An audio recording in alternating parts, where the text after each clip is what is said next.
The French government is currently under fire after it announced a proposal to use video surveillance assisted by artificial intelligence, or AI, ahead of the Paris 2024 Olympics.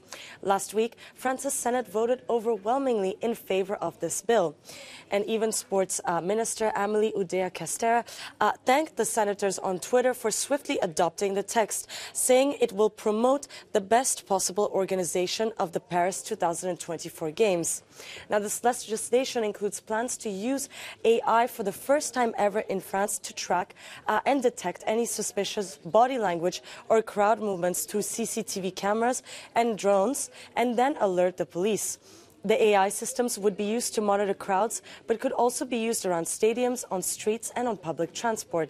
And as soon as the law is passed, these smart cameras can be used on an experimental basis until June 2025, a use that therefore goes beyond the Olympics that end in August 2024.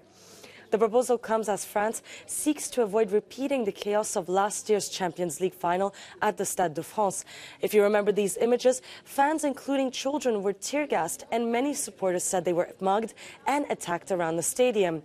But many human rights groups have slammed the bill, calling it intrusive and a danger to human liberties. We spoke to Katia Roux from Amnesty International.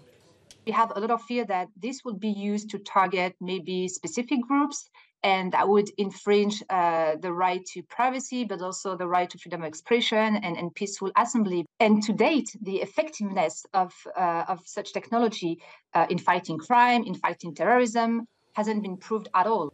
The French government has insisted that the bill will not include any facial recognition technologies, and the authorities also argue that this would greatly help police to keep crowds safe, as the capital is expected to welcome 13 million people for the Olympics. But for Amnesty International, this legislation is an important turning point for privacy rights in France. We can fear that facial recognition might be the next step, actually.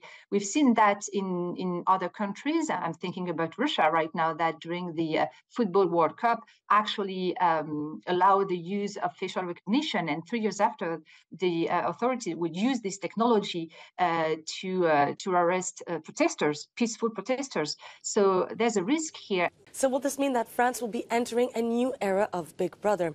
Well, the bill hasn't been passed yet, but it will be examined by the National Assembly in February.